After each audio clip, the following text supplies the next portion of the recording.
हरे कृष्ण। फाल्गुन मास के शुक्ल पक्ष की एकादशी तिथि को आमल की एकादशी, जिसे रंग भरी एकादशी के नाम से भी जाना जाता है, मनाई जाती है। और शुक्ल पक्ष की द्वादशी तिथि को गोविंद द्वादशी के रूप में मनाया जाता है। द्वादशी तिथि के देवता भगवान विष्णु हैं, इसलिए द्वादशी तिथि के दिन श्री हरि की उपासना श्रेष्ठ मानी गई है। पुराणों के अनुसार द्वापर युग में महाभारत युद्ध के दौरान श्री कृष्ण के मांगने पर बालक बर्बरीक ने इसी दिन अपने शीश का दान दिया था। कलयुग में शीश के दानी को ही बाबा खाटू श्याम के रूप में पूजा जाता है और खाटू श्याम जी मंदिर में फाल्गुन मास शुक्ल पक्ष में बहुत बड़े मेले का आयोजन भी होता है, जिसमें देश के कोने कोने से श्रद्धालु आते हैं। लोगों की ऐसी मान्यता है कि यहाँ आकर श्याम जी के दर्शन करने से सभी कष्टों से मुक्ति मिलती है और समस्त मनोकामनाएं पूर्ण होती हैं। तो आज रंग भरी एकादशी यानी आमल की एकादशी की कथा सुनाने से पहले आपको गोविंद द्वादशी की कथा भी सुनाते हैं। महाबली भीम के पुत्र घटोत्कच और दैत्यराज मूर की पुत्री मौरवी यानी काम कंटकटा के अति बलशाली पुत्र बर्बरीक हुए। बर्बरीक को खाटू श्याम, श्याम सरकार, सूर्यावर्चा, शीश के दानी, तीन बाणधारी जैसे नामों से भी जाना जाता है। एक बार परम तेजस्वी बर्बरीक ने श्री कृष्ण से पूछा, हे प्रभु, इस जीवन का सर्वोत्तम उपयोग क्या है? श्री कृष्ण बोले, हे पुत्र, परोपकार और निर्बल का सहारा बनकर सदैव धर्म का साथ देते रहना ही जीवन का सर्वोत्तम उपयोग है। इसके लिए तुम्हें बल और शक्तियां अर्जित करनी पड़ेंगी। इसलिए तुम महिसागर क्षेत्र में नव दुर्गा की आराधना कर शक्तियां अर्जित करो। बर्बरीक ने 3 वर्षों तक कठोर तपस्या कर मां दुर्गा को प्रसन्न किया। देवी ने बर्बरीक को 3 बाण और कई शक्तियां प्रदान की, जिससे तीनों लोगों को जीता जा सकता था।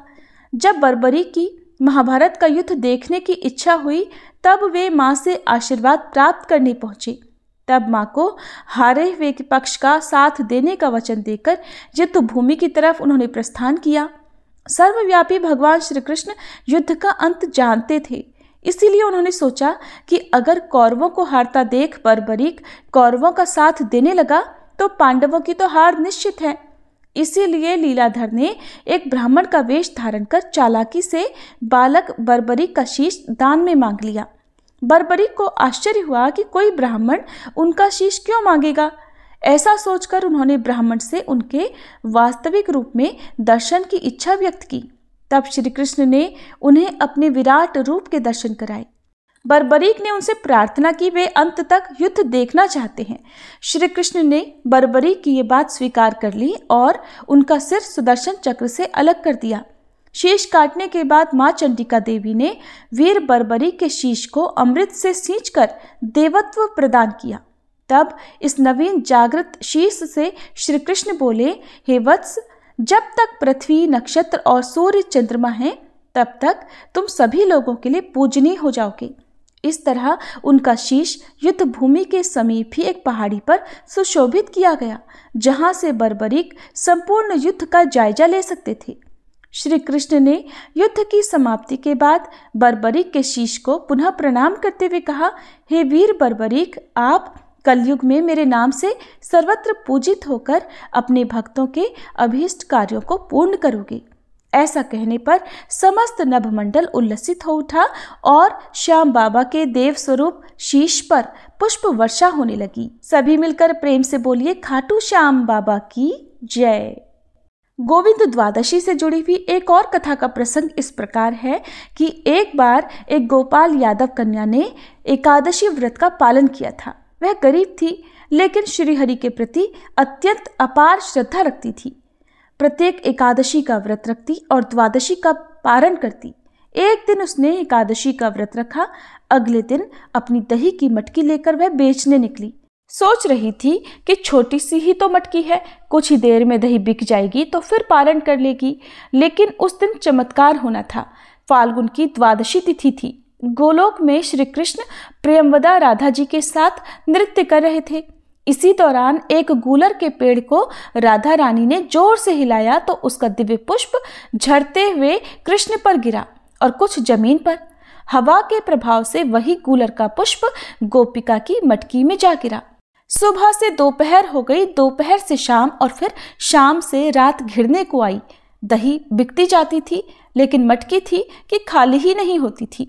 इस तरह गोपिका का द्वादशी का भी व्रत हो गया और उसने इसे प्रभु कृपा माना और फिर हर एकादशी के साथ फाल्गुन द्वादशी का व्रत भी करने लगी।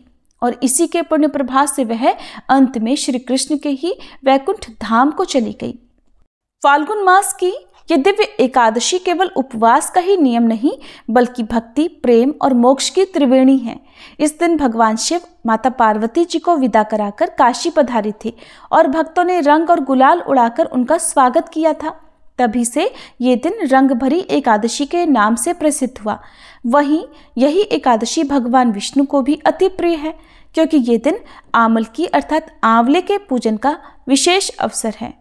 आंवला सत्वगुण का प्रतीक है और इसकी छाया में भगवान श्री हरि की आराधना करने से भक्त के सभी पाप कट जाते हैं और सभी सांसारिक बंधनों से भी मुक्ति मिलती है।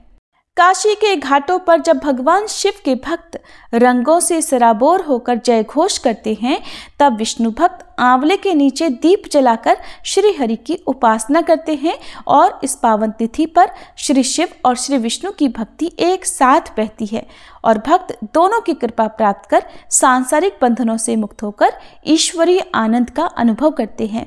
तो आइए प्रिय श्रोताओं, सांसारिक बंधनों से मुक्ति दिलाने वाली इस पवित्र दिव्य कथा यात्रा का शुभारंभ करते हैं। शीतल मंद पवन बह रही थी, गगन में शुभ्र प्रकाश फैला हुआ था। द्वारका नगरी में भगवान श्री कृष्ण अपने दिव्य रथ पर आरूढ़ होकर धर्मराज युधिष्ठिर के राजमहल की ओर प्रस्थान कर रहे थे। स्वर्ण जड़ित रथ पर विराजमान श्री कृष्ण का तेज ऐसा प्रतीत हो रहा था मानो सहस्त्रों सूर्यों का तेज एक साथ प्रकट हो गया हो। उनके साथ गरुड़ भी आकाश में उड़ान भर रहे थे और मार्ग में देवगण पुष्पों की वर्षा कर रहे थे। राजमहल में धर्मराज युधिष्ठिर सहित समस्त पांडव, माता कुंती और द्रौपदी व्याकुलता से उनकी प्रतीक्षा कर रहे थे। जैसे ही श्री कृष्ण पधारे, महल के प्रांगण में श्री कृष्ण गोविंद हरे मुरारी के मधुर स्वर गूंज उठे। धर्मराज युधिष्ठिर ने श्री कृष्ण को प्रणाम कर कहा, हे मधुसूदन, कृपया हमें बताइए कि फाल्गुन शुक्ल एकादशी, जिसे आमलकी एकादशी कहा जाता है, उसका क्या महात्म्य है? इस दिन व्रत करने से क्या लाभ होता है? तब भगवान श्री कृष्ण ने मंद मुस्कान के साथ कहा, हे राजन, ये व्रत समस्त पापों का नाश करने वाला, पुण्यदायी और मोक्ष प्रदायक है। इसके पालन से व्यक्ति को वैकुंठ की प्राप्ति होती है और समस्त दुखों का अंत होता है। इस व्रत का प्रभाव इतना महान है कि स्वयं भगवान विष्णु भी इसे श्रेष्ठ बताते हैं। अब आइए इस पावन दिव्य एकादशी की कथा का श्रवण करें, जिससे हम सभी को श्री हरि की कृपा प्राप्त हो और जीवन में सुख, शांति और समृद्धि का वास हो। धर्मराज युधिष्ठिर ने भगवान श्री कृष्ण से कहा, हे कृष्ण, मैंने विजया एकादशी का महात्म्य, जो महान फल देने वाला है, सुन लिया। अब फाल्गुन शुक्ल पक्ष की एकादशी का नाम और महात्म्य बताने की भी कृपा कीजिए। तब भगवान श्री कृष्ण बोले, महाभाग धर्मनंदन, सुनो, तुम्हें इस समय वह प्रसंग सुनाता हूँ जिसे राजा मांधाता के पूछने पर एक समय महात्मा वशिष्ठ जी ने कहा था। फाल्गुन शुक्ल पक्ष की एकादशी का नाम आमलकी एकादशी है। इसका पवित्र व्रत विष्णु लोक की प्राप्ति कराने वाला है। राजा मांधाता ने पूछा कि द्विजश्रेष्ठ, यह आमलकी कब उत्पन्न हुई, मुझे बताइए। तब वशिष्ठ जी ने कहा, महाभाग सुनो, पृथ्वी पर आमलकी की उत्पत्ति किस प्रकार हुई ये बताता हूँ। आमलकी महान वृक्ष है जो सब पापों का नाश करने वाला है। भगवान श्री विष्णु के थूकने पर उनके मुख से चंद्रमा के समान कांतिमान एक बिंदु प्रकट हुआ। वह बिंदु पृथ्वी पर गिरा और उसी से आमलकी अर्थात आंवले का महान वृक्ष उत्पन्न हुआ। ये सभी वृक्षों का आदिभूत कहलाता है। इसी समय समस्त प्रजाजनों की सृष्टि करने के लिए भगवान ने ब्रह्मा जी को उत्पन्न किया। उन्हीं से इन प्रजाओं की सृष्टि हुई। देवता, दानव, गंधर्व, यक्ष, राक्षस, नाग तथा निर्मल अंतःकरण वाले महर्षियों को ब्रह्मा जी ने जन्म दिया। उनमें से देवता और ऋषि उस स्थान पर आए जहां विष्णु प्रिया आमलकी का वृक्ष था। महाभाग, उसे देखकर देवताओं को बड़ा विस्मय हुआ। वे एक दूसरे पर दृष्टिपात करते हुए उत्कंठापूर्वक उस वृक्ष की ओर देखने लगे और खड़े खड़े सोचने लगे कि पाकड़ आदि वृक्ष तो पूर्व कल्प की ही तरह है, जो सबके सब हमारे परिचित हैं, किंतु इस अद्भुत वृक्ष को हम नहीं जानते। उन्हें इस प्रकार चिंता करते देखकर तभी आकाशवाणी हुई, महर्षियों, ये सर्वश्रेष्ठ आमलकी का वृक्ष है, जो श्री विष्णु को प्रिय है। इसके स्मरण मात्र से गोदान का फल मिलता है। स्पर्श करने से इससे 2 गुना और फल भक्षण करने से 3 गुना पुण्य प्राप्त होता है। इसलिए सदा प्रयत्न पूर्वक आमलकी का सेवन करना चाहिए। ये सब पापों को हरने वाला वैष्णव वृक्ष बताया गया है। इसके मूल भाग में श्री विष्णु, ऊपरी भाग में श्री ब्रह्मा, स्कंद में परमेश्वर, भगवान रुद्र, शाखाओं में मुनि, टहनियों में देवता, पत्तों में वसु, फूलों में मरुदगण और फलों में समस्त प्रजापति वास करते हैं। आमल की सर्वदेवमयी बताई गई है। तस्या मूले स्थितो विष्णुस्तदूर्ध्वं च पितामहः, स्कंधे च भगवान रुद्रः संस्थितः परमेश्वरः, शाखासु मुनयः सर्वे प्रशाखासु च देवताः, पर्णेषु वसवो देवः पुष्पेषु मरुस्तथा। अतः विष्णु भक्त पुरुषों के लिए ये परम पूज्य है। ऋषि बोले, अव्यक्त स्वरूप से बोलने वाले महापुरुष, हम लोग आपको क्या समझें? आप कौन हैं? देवता हैं या कोई और? हमें ठीक ठीक बताइए। आकाशवाणी हुई, जो संपूर्ण भूतों के कर्ता और समस्त भुवनों के सृष्टा हैं, जिन्हें विद्वान पुरुष भी कठिनता से देख पाते हैं, वही सनातन विष्णु मैं हूँ। देवादिदेव भगवान विष्णु का कथन सुनकर उन ब्रह्म कुमार महर्षियों के नेत्र आश्चर्य से चकित हो उठे। उन्हें बड़ा विस्मय हुआ। वे आदि अंत रहित भगवान की स्तुति करने लगे। ऋषि बोले, संपूर्ण भूतों के आत्मभूत आत्मा एवं परमात्मा को नमस्कार है। अपनी महिमा से कभी च्युत न होने वाले अच्युत को नित्य प्रणाम है। अंत रहित परमेश्वर को बारंबार प्रणाम है। दामोदर, कवि और यज्ञेश्वर को नमस्कार है। मायापते, आपको प्रणाम है। आप विश्व के स्वामी हैं, आपको नमस्कार है।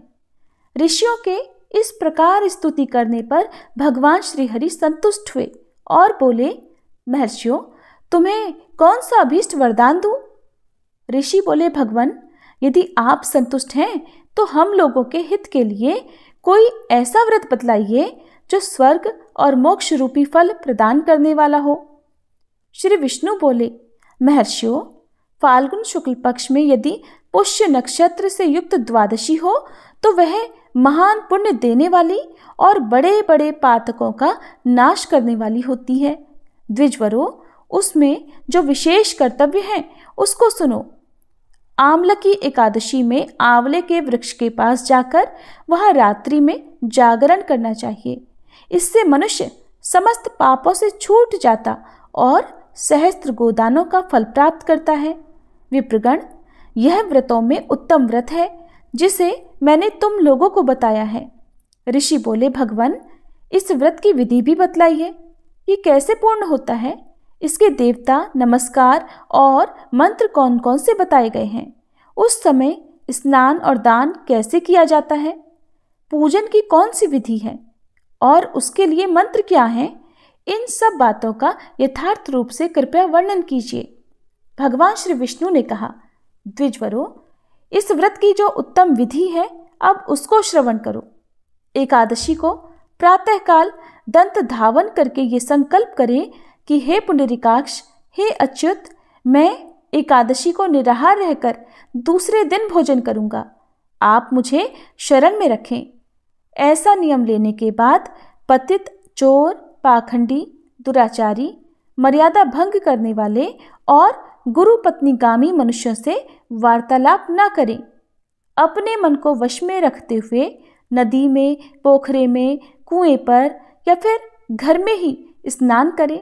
स्नान करने से पहले शरीर में मिट्टी लगाएं और इस प्रकार कहें, अश्वकांते रथक्रांते विष्णुक्रांते वसुंधरे, मृत्तिके हर में पापम जन्मों कोट्या समर्जितम। अर्थात, हे वसुंधरे, तुम्हारे ऊपर अश्व और रथ चला करते हैं तथा वामन अवतार के समय भगवान विष्णु ने भी तुम्हें अपने पैरों से नापा था। मृत्तिके, मैंने करोड़ों जन्मों में जो पाप किए हैं, मेरे उन सभी पापों को हर लो। फिर स्नान करते हुए इस प्रकार कहें, जल की अधिष्ठात्री देवी, हे माता, तुम संपूर्ण भूतों के लिए जीवन हो, वही जीवन जो स्वेदज और उद्भिज जाति के जीवों का भी रक्षक है। आप रसों की स्वामिनी हो, आपको नमस्कार है। आज मैं संपूर्ण तीर्थों, कुंडों, झरनों, नदियों और देव संबंधी सरोवरों में स्नान कर चुका।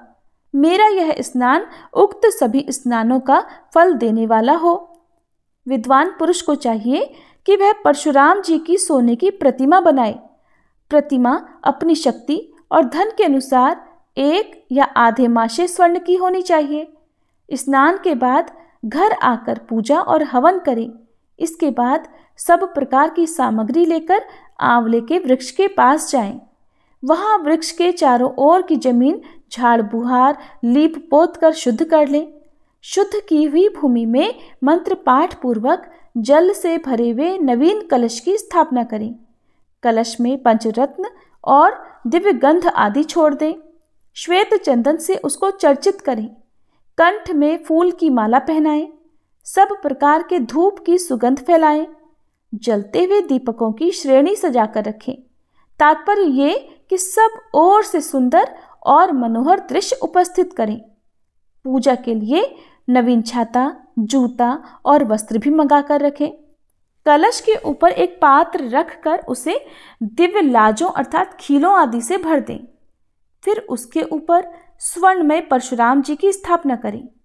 विशोकाय नमः कहकर उनके चरणों की, विश्वरूपिणे नमः से दोनों घुटनों की, उग्राय नमः से जांघों की, दामोदराय नमः से कटिभाग की, पद्मनाभाय नमः से उदर की, श्रीवत्सधारिणे नमः से वक्ष स्थल की, चक्रिणे नमः से बाईं बाह की, गदिने नमः से दाहिनी बाह की, वैकुंठाय नमः से कंठ की, यज्ञ मुखाय नमः से मुख की, विशोक निधिये नमः से नासिका की, वासुदेवाय नमः से नेत्रों की, वामनाय नमः से ललाट की, सर्वात्मने नमः से संपूर्ण अंगों और मस्तक की पूजा करें।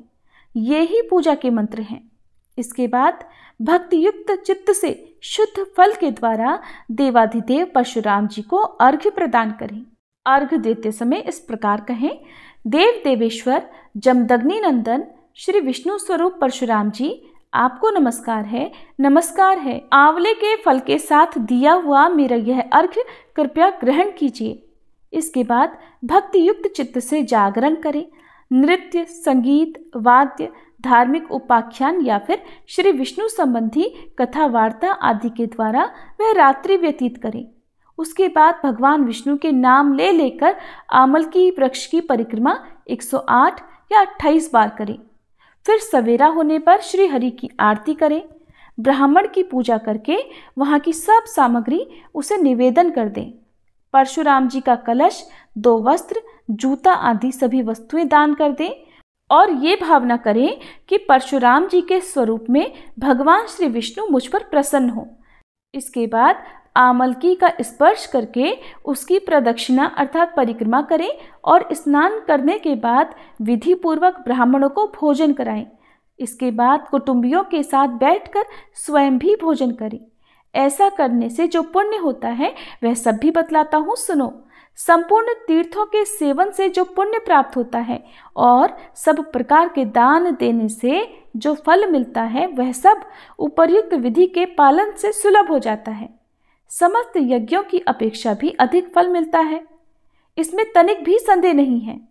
ये व्रत सभी व्रतों में उत्तम है जिसका मैंने तुमसे पूरा वर्णन किया है। वशिष्ठ जी कहते हैं, महाराज, इतना कहकर देवेश्वर भगवान विष्णु वहीं अंतर्ध्यान हो गए। इसके बाद उन समस्त महर्षियों ने उक्त व्रत का पूर्ण रूप से पालन किया। हे राजन, इस प्रकार तुम्हें भी इस व्रत का अनुष्ठान करना चाहिए। भगवान श्री कृष्ण कहते हैं, हे युधिष्ठिर, यह दुर्धर्ष व्रत मनुष्य को सभी पापों से मुक्त कराने वाला है। अब मैं तुम्हें आमल की एकादशी व्रत से जुड़ा हुआ एक प्रसंग भी सुनाता हूँ, ध्यानपूर्वक सुनो, जिसे एक समय राजा मांधाता के पूछने पर महर्षि वशिष्ठ ने कहा था। एक बार वैदिश नाम का एक नगर था, जिसमें ब्राह्मण, क्षत्रिय, वैश्य और शूद्र चारों वर्ण आनंद सहित रहा करते थे। उस नगर में सदैव वेद ध्वनि गूंजा करती थी तथा पापी, दुराचारी और नास्तिक उस नगर में कोई नहीं था। उस नगर में चैत्रथ नाम का चंद्रवंशी राजा राज्य करता था। वह अत्यंत विद्वान और धर्मी था। उस नगर में कोई भी व्यक्ति दरिद्र और कंजूस नहीं था। सभी नगरवासी विष्णु भक्त थे और आबाल वृद्ध स्त्री पुरुष एकादशी का व्रत किया करते थे। एक समय फाल्गुन माह के शुक्ल पक्ष की आमल की एकादशी आई। उस दिन राजा, प्रजा और बाल वृद्ध सब ने हर्षपूर्वक व्रत किया। राजा अपनी प्रजा के साथ मंदिर में जाकर पूर्ण कुंभ स्थापित करके धूप, दीप, नैवेद्य, पंचरत्न आदि से धात्री अर्थात आंवले का पूजन करने लगे और इस प्रकार स्तुति करने लगे। हे धात्री, आप ब्रह्म स्वरूप हो, आप ब्रह्मा जी द्वारा उत्पन्न हुए हो और समस्त पापों का नाश करने वाले हो। आपको नमस्कार है। अब आप मेरा अर्घ्य स्वीकार करो। आप श्री रामचंद्र जी द्वारा सम्मानित हो। मैं आपकी प्रार्थना करता हूँ, अतः आप मेरे समस्त पापों का नाश करो। फिर उस मंदिर में सभी ने रात्रि को जागरण भी किया।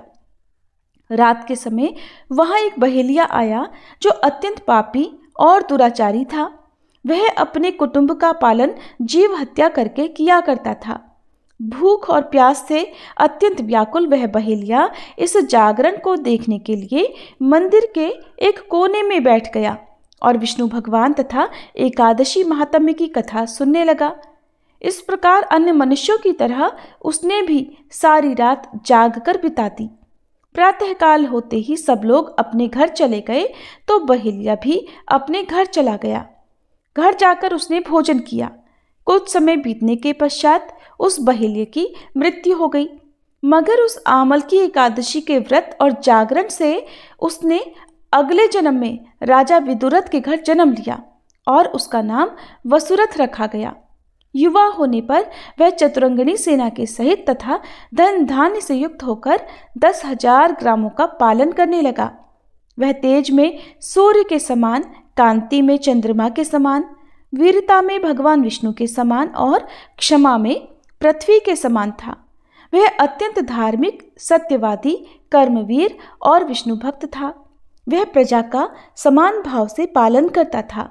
दान देना उसका नित्य कर्तव्य था। एक दिन राजा शिकार खेलने के लिए गया। दैवयोग से वह मार्ग भूल गया और दिशा ज्ञान न रहने के कारण वह उसी वन में एक वृक्ष के नीचे सो गया।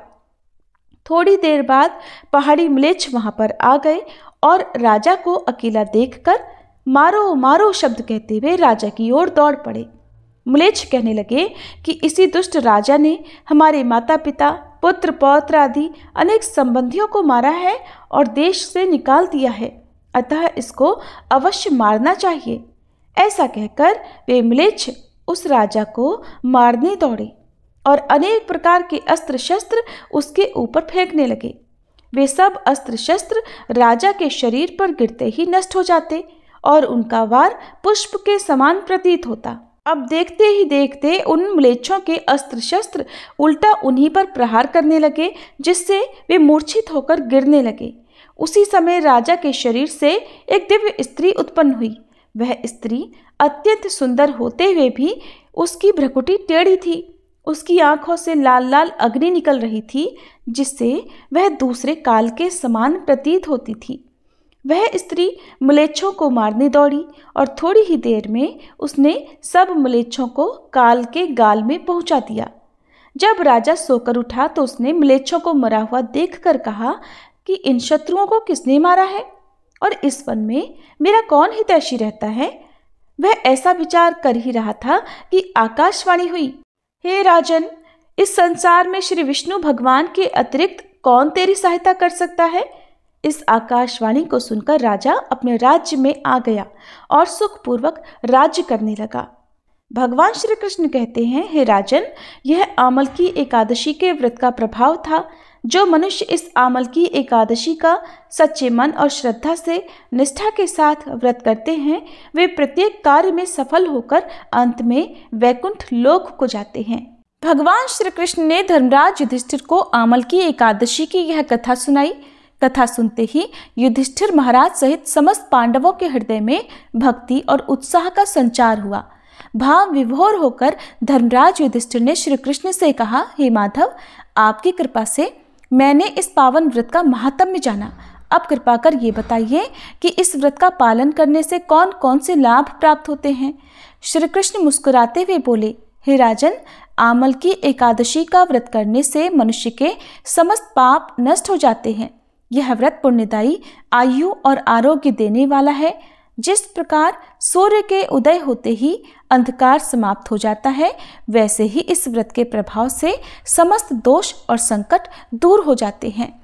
पुण्य फल की प्राप्ति होती है, समस्त पापों का नाश होता है, भक्त को दीर्घायु, आरोग्य और धन धान्य की प्राप्ति होती है, परिवार में सुख समृद्धि बनी रहती है, पितरों को शांति मिलती है, विष्णु लोक की प्राप्ति होती है, मोक्ष का द्वार खुलता है और इस व्रत से घर में सकारात्मक ऊर्जा बनी रहती है और समस्त बाधाएं समाप्त हो जाती हैं।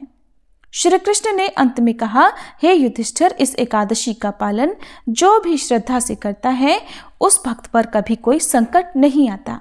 इस प्रकार आमलकी एकादशी की कथा समाप्त हुई और धर्मराज युधिष्ठिर सहित समस्त पांडवों ने श्रद्धापूर्वक इस व्रत का पालन किया। अब जो भी श्रद्धा और भक्ति से इस कथा को सुनता या सुनाता है, वह भी समस्त पापों से मुक्त होकर अंत में विष्णु लोक को प्राप्त होता है। सभी मिलकर प्रेम से बोलिए, श्री लक्ष्मी नारायण भगवान की जय, श्री कृष्ण भगवान की जय।